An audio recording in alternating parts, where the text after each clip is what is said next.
अपना next chapter है halo alkane hello Areen. ठीक है, इससे पहले अपन बायोमोलिक्यूल और एमीन डिस्कस कर चुके हैं। इसमें कुछ देखो, ये शुरू का इंट्रोडक्शन का जो होता है ना पार्ट, इसमें कुछ लाइनें इंपॉर्टेंट है जो कि बायोलॉजी में है। ये सूक्ष्मजीवों द्वारा उत्पादित क्लोरोफेनिकोल, जिसको क्लोरीन युक्त जैविक एंटीबायोटिक है। आंत्रजोलिन टाइफाइड के इलाज में इसका उपयोग किया जाता है। और हमारे शरीर में आयोडीन युक्त हार्मोन थायरोक्सिन उत्पन्न होता है, क्योंकि थायराइड ग्रंथि से स्रावित होता है। और कौन सा हार्मोन? थायरोक्सिन, जिसकी कमी से गलगन या घेंगा नामक रोग हो जाता है। ठीक है, इसमें कि संश्लेषित हाइड्रोजन यौगिक जैसे क्लोरोक्विन का उपयोग मलेरिया के उपचार में, हेलोथेन का उपयोग शल्य चिकित्सा में निश्चेतक के रूप में, और कुछ पूर्णतः फ्लोरीनीकृत यौगिकों को शल्य चिकित्सा में प्रभावी रक्त प्रतिस्थापी के रूप में देखा जाता है। तो ये कुछ लाइन इम्पोर्टेंट है जो कि बायोलॉजी की कोई दिक्कत ना है। इसमें एक क्लासिफिकेशन है हेलोजन परमाणुओं की संख्या पर आधार। इसमें है फर्स्ट मोनो हेलो एल्केन, दूसरा डाई, तीसरा ट्राई। देखो, मोनो हेलो यानी कि एक हेलोजन से जुड़ रहा है तो मोनो, दो जुड़ रहे हैं तो डाई, तीन जुड़ रहे हैं तो ट्राई। ठीक है, ऐसे इसमें भी मोनो, डाई, ट्राई। ठीक है, मोनो हेलो एरीन, क्योंकि एरीन है ना, ये एरीन फॉर्म में है, एरीन फॉर्म में। तो एक जुड़ रहा है तो मोनो हेलो एरीन, दो जुड़ रहे हैं तो हेलोजन समूह डाई हेलो एरीन, तीन जुड़ रहे हैं तो ट्राई हेलो एरीन। ठीक है, अब sp3CX आबंध युक्त यौगिक यानी कि मतलब देखो X4 मैंने बार बार उससे पहले बता चुका हूँ। ठीक है, X4 होता है फ्लोरीन, क्लोरीन, ब्रोमीन, आयोडीन। ठीक है, एल्किल हैलाइड और हेलो एल्किन RX। अब देखो इसमें फर्स्ट प्राथमिक यानी 1 डिग्री, द्वितीयक 2 डिग्री, तृतीयक 3 डिग्री। ठीक है,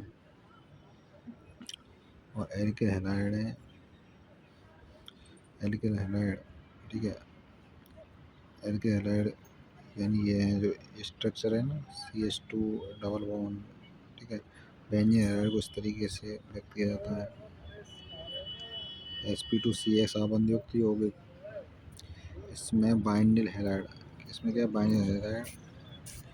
और इसमें कार्बन कार्बन के मध्य डबल बॉन्ड, देखो कार्बन कार्बन के मध्य डबल बॉन्ड हो जाता है इसमें। ठीक है, और sp2 संकरण होता है। कौन सा संकरण होता है? sp2 संकरण होता है, और कार्बन कार्बन के बीच डबल बॉन्ड हो जाता है। अगला एरिल हैलाइड।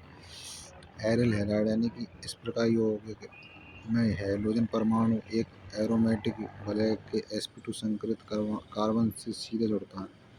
तो एरोमेटिक तो यौगिक है, ये एरोमेटिक है, परंतु यहाँ में और sp2 संकरण है, क्योंकि देखो डबल बॉन्ड फिर मतलब जैसे बेंजीन होता है ना, या एरीन होता है, बेंजीन होता है, तो उसमें मतलब IPSC के जो रूल हैं पूरे फॉलो हैं हमें। ठीक है, वैसा आप तो इसमें देखो एरोमेटिक यौगिक वलय के sp2 संकरित कार्बन परमाणु से सीधे जुड़ता है।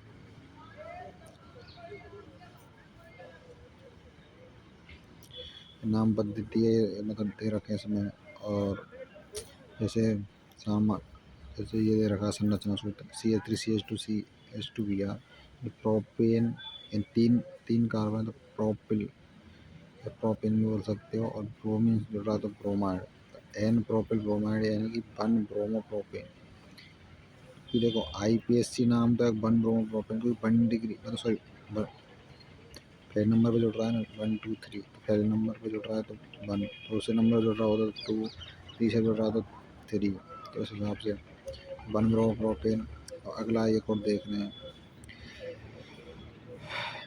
इसका है 2 क्लोरो प्रोपेन, तो 2 नंबर जुड़ रहा है 2 क्लोरो प्रोपेन। ठीक है, और इसमें देखो 1 नंबर पर क्लोरो समूह जुड़ रहा है। ठीक है, और 2 नंबर पर मेथिल, और ये 3 कार्बन का तो प्रोपेन, तो 1 क्लोरो 2 मेथिल 3 मतलब प्रोपेन आ जाएगा ना, तो नॉर्मल 1 क्लोरो 3 मेथिल प्रोपेन, ये चेन है। ठीक है, इसी तरीके से ये ब्रोमो बेंजीन हो जाएगा। ये 1 और 3 नंबर पर, 1 और 3 नंबर पर डाइब्रोमो बेंजीन हो जाएगा। ये 1 3 5 ट्राई ब्रोमो बेंजीन आ जाएगा। इस तरीके से ये आईपीएससी नाम है, ये भी आईपीएससी के रूल है, इनको पढ़ लेना। ये दे रखा 1,1 डाइक्लोरोएथेन, ठीक है, ये 1,2 डाइक्लोरोएथेन। और ये आईपीएससी इधर नाम दे रखे हैं, सामान्य नाम, ये आईपीएससी नाम है, और ये स्ट्रक्चर दे रखी है। तो इनको पढ़ लेना खुद से, कुछ ज़्यादा वो दिक्कत की बात ना, नॉर्मल ही है। टेबल तो याद करनी पड़ेगी, ये तो समझ में आएगा, उसके बाद सब समझ में आ जाएंगे, रटने की ज़रूरत ना है, ठीक है। ये चीज़ है। और एग्जाम्पल कर लेना, सी एक्स आबंद की प्रवृत्ति, इसमें देखो ये अपनी आबंद लंबाई, आबंद एंथैल्पी, द्विध्रुव आघूर्ण, ठीक है, ये तीनों दे रखे हैं यहाँ पे। तो देखो आबंद लंबाई सबसे ज़्यादा CH3I की है, फिर उसके बाद CH3Br, फिर CH3Cl, फिर F। यानी कि जो आबंद लंबाई है ना, आयोडीन की ज़्यादा, फिर ब्रोमीन की, फिर क्लोरीन, फिर फ्लोरीन, ठीक है। और इसी तरह आबंद एंथैल्पी क्रम दे रखो, यानी आबंद एंथैल्पी में फ्लोरीन की ज़्यादा है, फिर उसके बाद में क्लोरीन की है, फिर ब्रोमीन, फिर आयोडीन, ठीक है। और द्विध्रुव आघूर्ण में सबसे ज़्यादा है क्लोरीन की, सबसे ज़्यादा किसकी, क्लोरीन। उसके बाद में है फ्लोरीन, फिर उसके बाद में अपना आयोडीन, फिर है क्लोरीन, सॉरी सबसे ज़्यादा क्लोरीन की, फिर फ्लोरीन, फिर आयोडीन, फिर ब्रोमीन की, ठीक है। ऐसे ये तो आबंद लंबाई क्रम हो गया, आयोडीन की ज़्यादा, फिर ब्रोमीन की, फिर क्लोरीन की, फिर फ्लोरीन की। और फिर उसके बाद में आबंद एंथैल्पी में सबसे ज़्यादा क्लोरीन, क्योंकि जस्ट अपोजिट होता है ना, आबंद लंबाई या आबंद कोण के जस्ट अपोजिट है, तो आबंद कोण रहे ना, तो आपको जो क्रम है आबंद लंबाई आयन एंथैल्पी के अकॉर्डिंग रहे, तो वही चीज़ है, जस्ट अपोजिट है, ठीक है। ये चीज़ ध्यान रखनी है। तो ये है, तो इसका जस्ट अपोजिट ये नहीं है क्या, तो बस। और ये याद रखना, ये द्विध्रुव आघूर्ण वाला मतलब इम्पोर्टेंट है। इसमें क्लोरीन की ज़्यादा, फिर फ्लोरीन की, फिर आयोडीन, फिर ब्रोमीन। एल्किल हैलाइड की अभिक्रियाशीलता 3 डिग्री की ज़्यादा, फिर 2 डिग्री, फिर 1 डिग्री। आयोडीन के साथ अभिक्रिया द्वारा स्वस्थान यानी अभिक्रिया मिश्रण नहीं उत्पन्न होता है। ROH और HCl, यानी कि इसमें H2 बार हो जाएगा, H2 बार RCl बन जाएगा, RCl एल्किल समूह क्लोरीन से जुड़ जाएगा, तो RCl बन जाएगा, H2 बार आ जाएगा। ऐसे यहाँ में RBr, इसमें RBr जुड़ जाएगा, और Na मतलब NaH2SO HSO4 बाहर प्लस H2 यहाँ बन जाएगा, ठीक है। इसी तरीके से सब में यही है, 3RX बन जाएगा, इसमें RCl, इसमें RX, ठीक है, इसमें RCl, ठीक है। ये चीज़ है, नॉर्मल है। अब हाइड्रोकार्बन से एल्किल से मुक्त मूलक हाइड्रोजन द्वारा, यानी एल्केनों से मुक्त मूलक हाइड्रोजन द्वारा CH3 CH2 CH2 CH3 की Cl2 या UV प्रकाश या ताप से क्रिया कराएंगे, तो CH3 CH2 CH2 Cl plus में CH3 CH2 Cl या CH3 बनेगा, ठीक है। अब एल्किनों में हाइड्रोजन हैलाइड के संयोजन या योगज से, अब देखो इससे रिएक्शन कराएंगे तो ये बनेगा, ठीक है।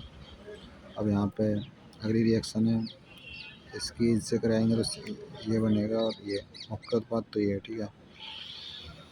अगला हाइड्रोजन के संयोजन से, तो ये रिएक्शन है, इसको संदिग्ध में डाइब्रोमाइड यहाँ से प्राप्त होगा, या इन दोनों की रिएक्शन से ये बन जाएगा, ठीक है। हाइड्रोजन विनिमय विधि, यानी कि RX की NaI तक कराएंगे, तो RI प्लस NaX।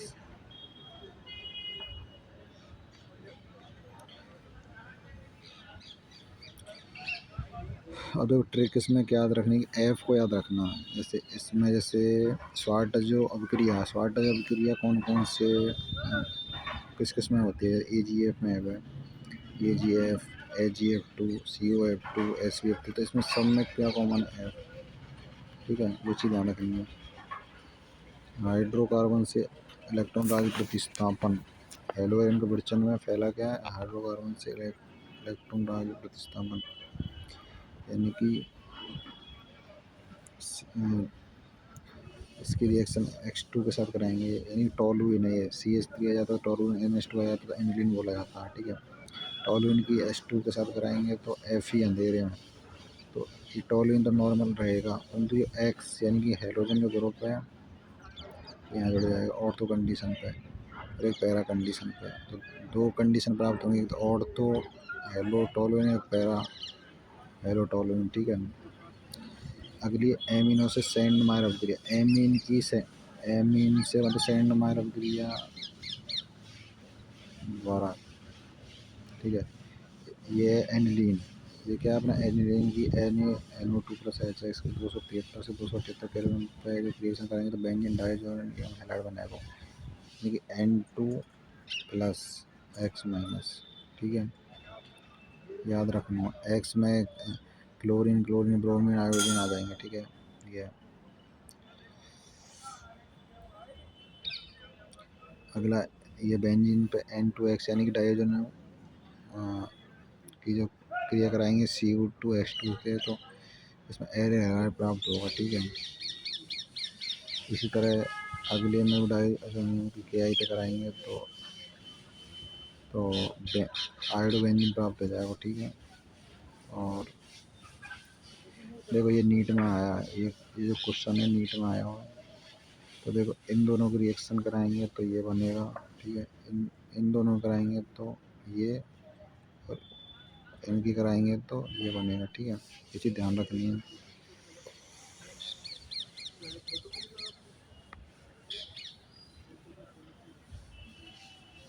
भौतिक गुण गलनांक क्वथनांक इतने पूछे ना जाए, बाकी खुद पढ़ सकते हो खुद से, कोई बहुत तगड़ा वो नहीं है। इसमें एक चीज़ इंपॉर्टेंट है, एलाइडों क्वथनांक घटता हुआ कराऊँ, यानी कि RI की ज़्यादा, फिर उसका RBr, फिर RCl, फिर RF, यानी एल्किल ग्रुप से क्या चल रहा है, आयोडीन समूह, फिर ब्रोमीन, फिर क्लोरीन, फिर फ्लोरीन, यानी आयोडीन की ज़्यादा क्वथनांक एलाइडों में, तो ब्रोमीन का है, फिर क्लोरीन का है, फिर फ्लोरीन का, ठीक है। Iodine, bromine, chlorine, fluorine.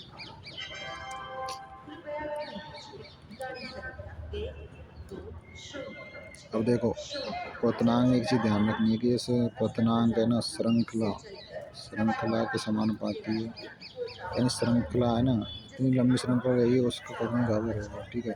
अगर लंबी श्रृंखला है तो इसका क्वथनांक ज़्यादा। अब देखो डिवाइडेशन है, ठीक है, यहाँ पर श्रृंखला है परंतु इसमें ग्रुप और जुड़ रहे हैं तो इसकी कम आ गई। इसमें देखो ये श्रृंखला और भी, मतलब और भी श्रृंखला जुड़ गई, ठीक है। इस श्रृंखला तो पूरी है ही है, मतलब और भी जुड़ गई, प्लस में और ये ग्रुप जुड़ो तो यह क्वथनांक और भी कम हो जाएगा। श्रृंखला अणुभार के जस्ट अपोजिट रहेगा। श्रृंखला किसके जस्ट अपोजिट होती है, अणुभार के। कुछ ही ध्यान रखिए, श्रृंखला जिससे बड़ी होगी, जितनी वो उसका सबसे ज़्यादा, जैसे ये नॉर्मल श्रृंखला है तो इसका सबसे ज़्यादा होगा। और मान के चलो ये है, इसमें यदि कार्बन यहाँ पे जुड़ रहा है, यहाँ पे जुड़ रहा है, तो इसका कम होगा, ठीक है। तो और भी इसमें कार्बन जोड़ देंगे तो और उसका कम होता चला जाएगा, ऐसे याद रखना है, ठीक है। और वैसे लॉजिकल याद रखना है कि श्रृंखला अणुभार के परमाणुपाती होती है, ठीक है। इसमें क्वथनांक जो कि श्रृंखला के समानुपाती अणुभार के परमाणुपाती, ये चीज़ याद रखना, ठीक है। समझ में आ गया ना। अब देखो इसमें क्वथनांक और तो कंडीशन पे ज़्यादा है, फिर उससे कम है पैरा, फिर है मेटा, यानी OPM से याद रख सकते हो। गलनांक तो इतना इम्पोर्टेंट नहीं, क्वथनांक पे आते हैं अधिकतर क्वेश्चन। ये टेबल देख लेना यार। और विलेयता, हेलोएल्केन जल में बहुत अल्प विलय है। हेलोएल्केन जल में कैसे हैं, बहुत कम विलय, नाम मात्र के विलय होते हैं। हेलोएरिन की अभिक्रिया, नाभिक राग की प्रतिस्थापन अभिक्रिया है। NU की CX तक कराएंगे तो CNOX प्राप्त होगा। और ये टेबल देख लेना, कोई दिक्कत ना है।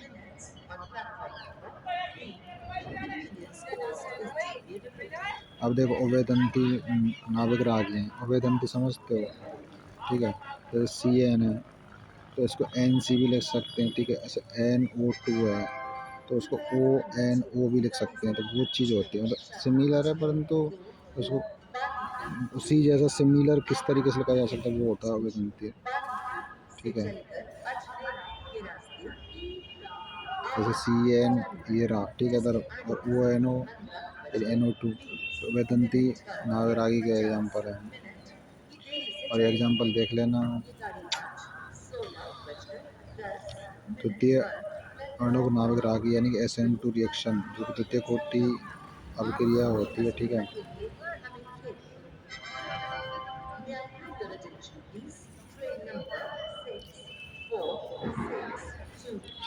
और देखो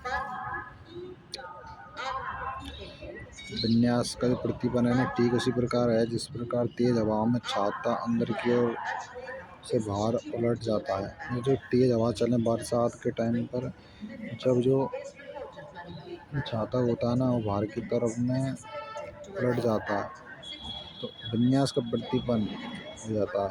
उसको क्या बोलते हैं, विन्यास का प्रतिपन। देखो विन्यास इस तरीके के हैं, ठीक है। किसी दर्पण के सामने ये यौगिक रखा गया, ठीक है, तो इसका दर्पण में इस तरीके का दिखाई देगा ये, मतलब एक मतलब जो साइड है ना अपोजिट हो जाएंगे, बस होने को तो वही चीज़ है परंतु साइड है अपोजिट दिखाई देने लगेंगे उसमें, ये है। SN2 में बंडिगिरी की सबसे ज़्यादा मतलब सक्रिय है वह बंडिगिरी हैलाइड के लिए, मतलब क्रियाशीलता ज़्यादा है, फिर 2 डिग्री के लिए, फिर 3 डिग्री के लिए। SN1 में जस्ट अपोजिट है, SN1 में 3 डिग्री के लिए रहेगी और फिर 2 डिग्री के लिए, फिर 1 डिग्री के लिए। देखो ये रहा यहाँ पर। अब SN1 को पढ़ते हैं, ठीक है। SN1 के लिए बताई दी अब क्रियाशीलता 3 डिग्री, 2 डिग्री, फिर उसके बाद 1 डिग्री, और SN2 के लिए 1 डिग्री, फिर उसके बाद 2 डिग्री, फिर 3 डिग्री। इसमें जो पहली रिएक्शन याद रखी दूसरी है, ठीक है। ये 2 चरण में है वह SN2 और SN1। देखो SN1 होती है 2 चरण में, SN1 कितने चरणों में होती है, 2 चरण में, SN2 1 चरण में, ठीक है। ये एग्जाम्पल है, देख लेना, और ये नीट में भी आ चुका है, ठीक है।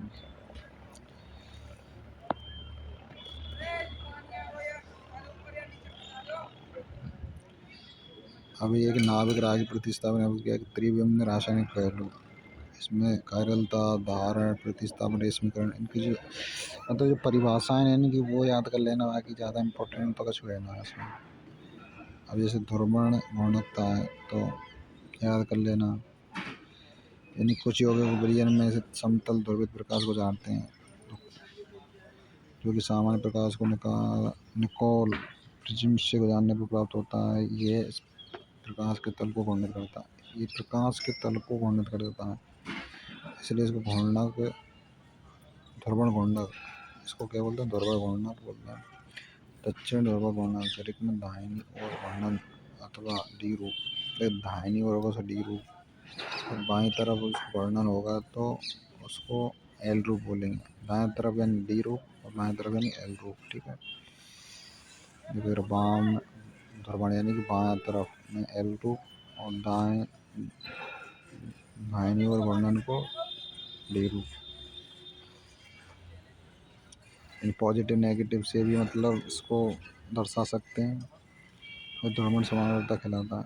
आणविक असाम्यता, कायरलता, प्रतिबिंब रूप। असममितता मतलब किसको बोलेंगे, असममितता, यदि कार्बन परमाणु से जुड़े प्रतिस्थापी भिन्न कार्बन परमाणु से, जैसे कार्बन है या तो जुड़ रहा है, जैसे मान के चलो फ्लोरीन, ब्रोमीन, क्लोरीन, और अलग अलग ग्रुप जोड़े हैं तो वो मतलब एक तरीके से भिन्न भिन्न प्रतिस्थापी समूह जुड़ने चाहिए यहाँ पे, तो असमता हो जाएगी। और समिता सिमेट्री, और सिमेट्री जानते हो, तो वही चीज़ हो जाएगी असमितता। तो ई सिमेट्री ना ही जामिति होते हैं ना, मतलब समझ रहे हो ना क्या बोलना चाहता हूँ? समता और असमता, ठीक है।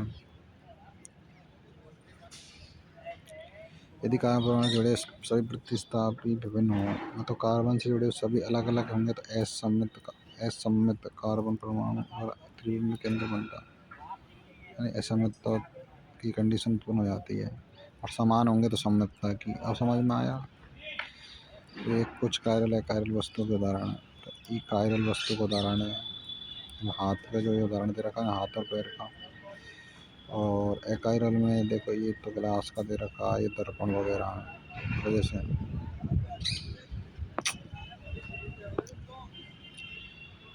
प्रतिबिंब का अणु अध्यारोपित न होना इस प्रकार कार्बन यौगिक में दर्पण के लिए उत्तरदायी है। यानी प्रतिबिंब का अणु पर अध्यारोपित न होना, प्रतिबिंब का अणु पर अध्यारोपित न होना, अध्यारोपित न होना दर्पण बनने के लिए उत्तरदायी है।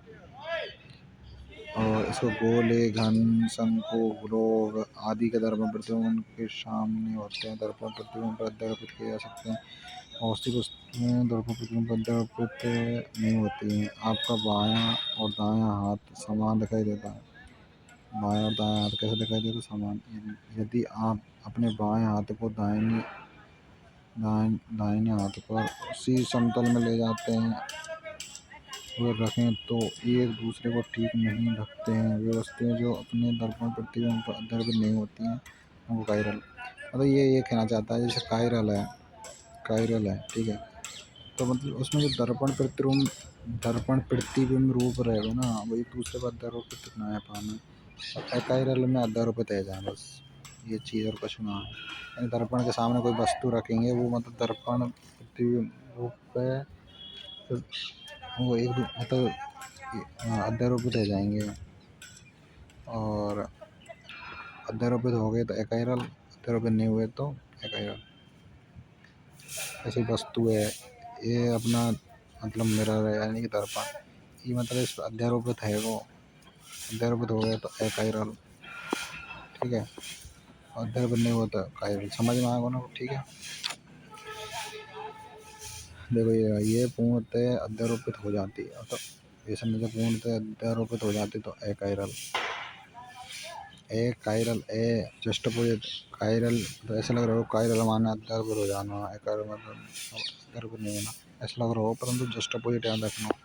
अकायरल मतलब अध्यारोपित नहीं होती, अकायरल मतलब अध्यारोपित हो जाती है और कायरल मतलब अध्यारोपित नहीं होती है। जैसे इसमें एग्जांपल भी दे रखा है, देख लेना। ओपन टू ऑल से प्रोपेन टू ऑल का दर्पण प्रतिबिंब घुमाया हुआ प्रतिबिंब। एक एग्जांपल ये दे रखा इसमें प्रतिबिंब रूप इसे कहते हैं, यानी कि जिन त्रिविम समानों का संबंध अध्यारोपित ना हो उसे प्रतिबिंब रूप, यानी कि एनेंटियोमर। कायरल अकायरल इसमें मतलब यौगिक छांटना है आपको, कौन सा कायरल है कौन सा अकायरल है।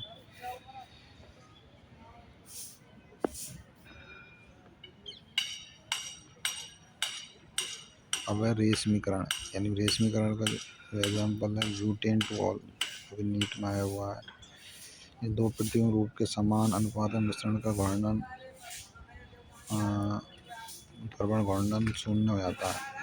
यानी दो प्रतिबिंब रूप के समान अनुपात मिश्रण का दर्पण शून्य हो जाता है, क्योंकि एक समायोजन के द्वारा उत्पन्न घूर्णन को दूसरा समायोजन नष्ट कर देता है, ठीक है। उसको रेशमिक मिश्रण या रेशमिक अंशांतरण कहते हैं। अब अगला उदाहरण, इसका एग्जाम्पल ट्यूमेथिल ब्यूटेनॉल। अगला प्रतिलोपन ये धारण है, रेशमीकरण ये प्रतिलोपन है, वो धारण है वो।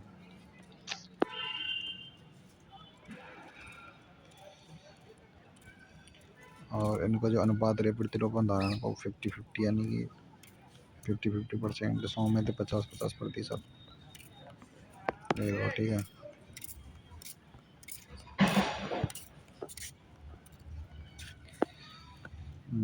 ग्लोबल रिएक्शन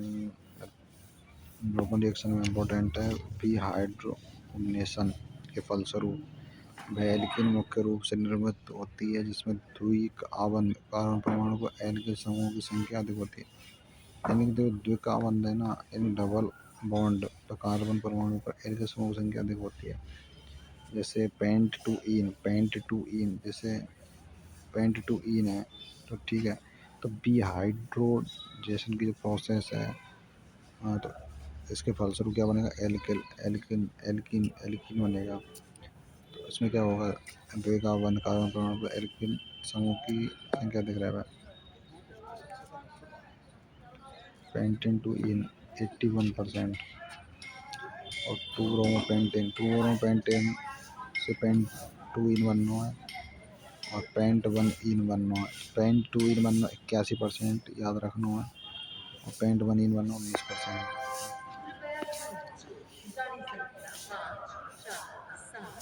धातुओं से क्रिया यानी कि जो ग्रिग्नार अभिकर्मक सुना होगा CH3CH2 MgBr, यानी इसकी CH3CH2Br की Mg से कराएंगे तो ये कंबाइंड हो जाएगा, तो CH3CH2 MgBr बन जाएगा, यानी ग्रिग्नार अभिकर्मक।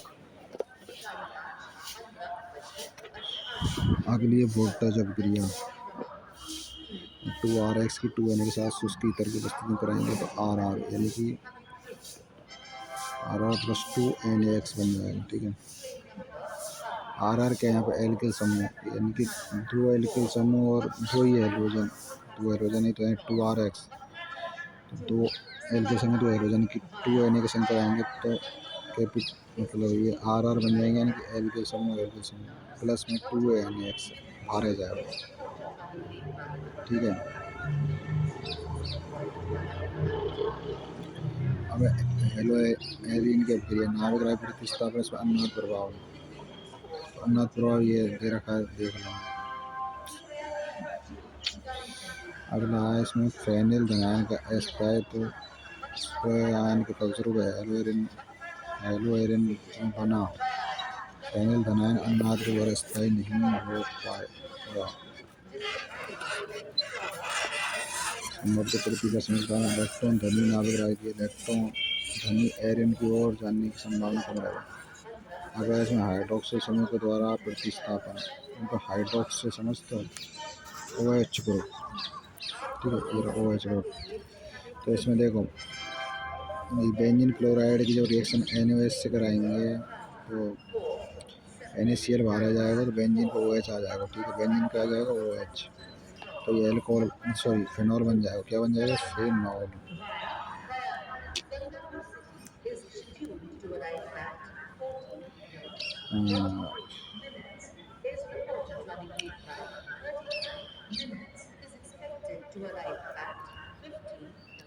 इसकी क्रिया NaOH 443 केल्विन से कराएंगे तो OH ये मतलब ये बन जाएगा, ठीक है। नाइट्रोफिनॉल बोलेंगे इसको बोलेंगे बेंजीन नाइट्रोक्लोराइड, ठीक है। बेंजीन नाइट्रोक्लोराइड कराएंगे NaOH के सामने तो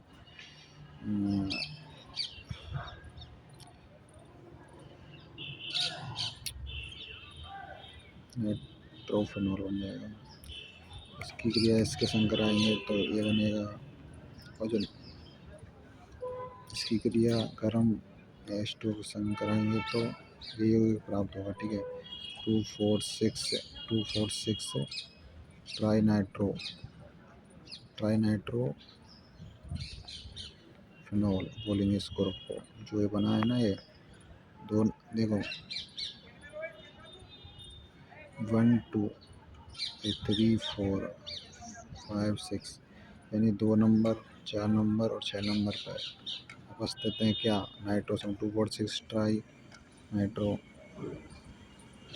कौन सा यौगिक है, ये फिनॉल है, तो फिनॉल। यदि बेंजीन होता तो बेंजीन, उस हिसाब से इम्पोर्टेंट है, याद कर लेना।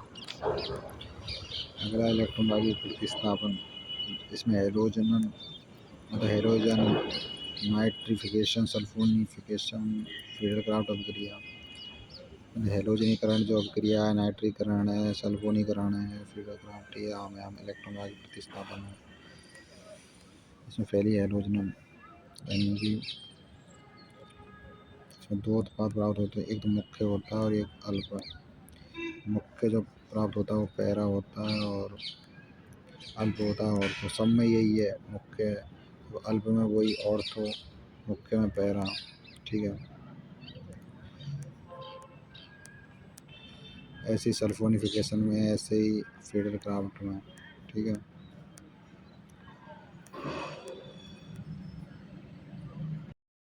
मैं अगला एग्जांपल है ये 6.9। ठीक है, इसको खुद से कर लेना। एग्जांपल तो पढ़ने ही पढ़ने भाई, छोड़ना कुछ भी नहीं है, एग्जांपल छोड़ने ना। और देखो ये जो क्वेश्चन दे रखे हैं ये तो अलग से एक्स्ट्रा करना चाहते तो कर सकते, बाकी इसलिए ज़रूरत नहीं है, परंतु एग्जांपल छोड़ने ना। अब ये धातु के साथ अब केस में बुर्ज फिटिंग है। ठीक है, बुर्ज फिटिंग पहले कौन सी पढ़ी थी अपन, फिटिंग, तो ये बुर्ज फिटिंग, सॉरी पहले अपन ने बुर्ज रिएक्शन पढ़ी, अब ये बुर्ज फिटिंग है ये। ठीक है, तो इसमें इन दोनों की रिएक्शन कराएंगे तो क्या बनेगा ये।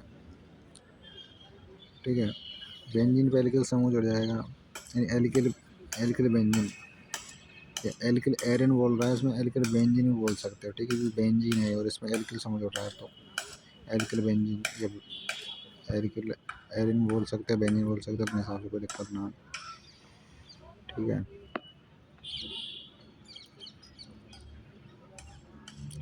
जैसे अनुमान एक रिएक्शन है और एक फिटिंग है जो कि सेम है, सेम बिल्कुल। अब जैसे ये अनुमान भैया, ये फिटिंग अब क्रिया, वो बुर्ज फिटिंग हो गई ना, अभी फिटिंग है। ठीक है, तो ये इसमें क्या बना, डाई फेनल, दोनों को रिएक्शन कराने पर शुष्कीतर, शुष्कीतर मेन है भाई, शुष्कीतर तो इम्पोर्टेंट है, शुष्कीतर तो इम्पोर्टेंट है, बुर्ज फिटिंग हो जाए फिटिंग हो। ठीक है, ये उत्प्रेरक के रूप में लिया जाता है। ठीक है, बाकी अगले हैं इसमें पॉली हेलोजन यौगिक के, जो कि डाइक्लोरोमेथेन, ट्राइक्लोरोमेथेन, क्लोरोफॉर्म, ट्राइआयोडोमेथेन, टेट्राक्लोरोमेथेन, फ्रियोन है, डीडीटी है। ठीक है, डीडीटी देखो ये इसकी स्ट्रक्चर है। आगे ये जितना दे रखा है ना इसमें, देखो यहाँ से पूरा पढ़ना आप लोगों को खुद से, कि थ्योरी पोर्शन है, इसको मैं क्या समझाऊँ, जो समझाने वाली चीज़ है वो समझा दें। पॉली हेलोजन यौगिक में जो सब दे रखे हैं ना, पूरा थ्योरी पोर्शन पूरा, ये खुद से मतलब 2-3 बार खुद से पढ़ना है, एक आध क्वेश्चन आ सकता है भाई, ऐसी कोई बात नहीं, तो बहुत सारी चीज़ इसमें इम्पोर्टेंट है। ठीक है, ऑल दी बेस्ट।